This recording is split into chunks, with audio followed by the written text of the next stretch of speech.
ძალიან ბევრს აქვს აზრი, რომ რა უნდა დიზაინერობას შეკერავ და მორჩა. არა, ეს არ არის ესე.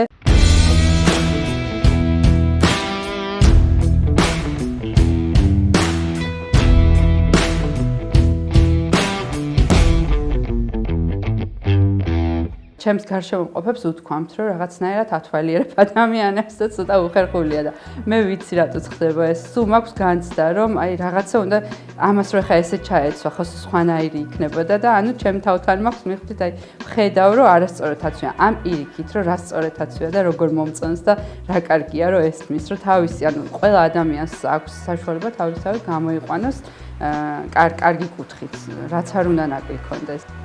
ძალიან რთული საქმეა, შორიდან ჩანს რომ არის ადვილი, მაგრამ ვინც ჩაერთო და ვინც ოდნავ ანუ ამ სფეროში ჩაყო თვალები და ყურები ეს იმ წუთში ხვდები რომ არის ენდაუწერელი შრომა და თუ არ გიყვარს ფიზიკურად ვერ ისწავ და მაშინ მიზეზი იქნება ეს რომ მიატოვო, თორე ისე სხვანაირად დაბრკოლება დასაწყისშიც არის, შუაშიც და ყოველთვის არის.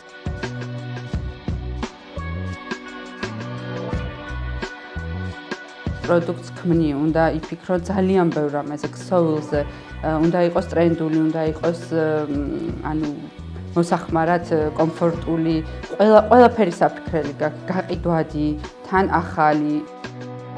ვფიქრობ, რომ აუცილებელია პროფესიული განათლება, იმიტომ რომ გარდაუვალია მინიმუმ კერვა უნდა იცოდე, კონსტრუირება უნდა იცოდე, რომ დაინახო თუნდაც რო ატარებ, ანუ პრიმერკას ეგრეთ წოდებულს, რომ რა აქვს ხარვეზი, სად უნდა იყოს ნაკერი და ასე შემდეგ. მერე არის აუცილებელი პრაქტიკა ძალიან დიდი დროით და რაც დრო გადის, მე ახლაც ვსწავლობ, სიმართლე გითხრათ, აი გამოფენაზე ამდენი წელია დავდივარ და ყოველ წელს რაღაცა დანამატით ჩამოვდივარ.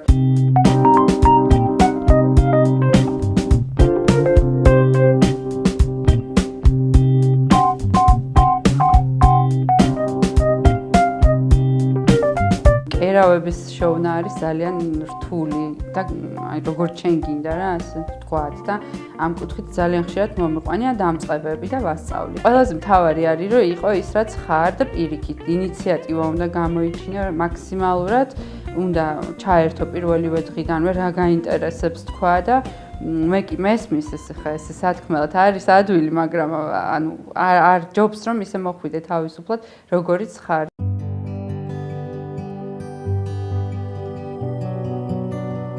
სისწრაფე არის დამღუპველი, ანუ გადაწყვეტილებების ჩქარა მიღება ვგულისხმობ, რომ ანუ ჯერ რაღაცას უნდა მიაღწიო და მერე უნდა შენი სახელით წარსდგე, ესე ვთქვათ. ჯობს რომ გამართულად ნელ-ნელა მიყვე და მერე უკვე გააკეთო უფრო ხმამაღალი განაცხადი და ბევრად უფრო მოგებული რჩები, იმიტომ რომ გამოცდილება ძალიან ბევრს გააძლევს. თავიდან ვფიქრობ, რომ ექსპერიმენტების დროა, როდესაც იწყებ მუშაობას და მერე უკვე დრო გაჩვენებს თვითონ და მომხმარებელი რა სურს მას შენგან.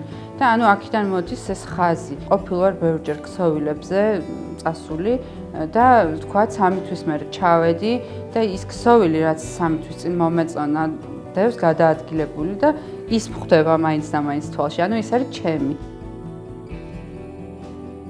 უნდა ყოველთვის გქონდეს მარაგი, ესე არ არის, რომ თქვა, რომ ეს ნაჭერი აღარ ამაქვს, ეს არის დამღუპველი, ეს არის კატასტროფის თვალსაჩინო და ამიტომ ნუ უკვე ვიცით ადგილები, საზღვარგარეთ მე პირადად ხშირად დავდივარ, ჩვენთანაც გზავნიან უკვე ფაბრიკები და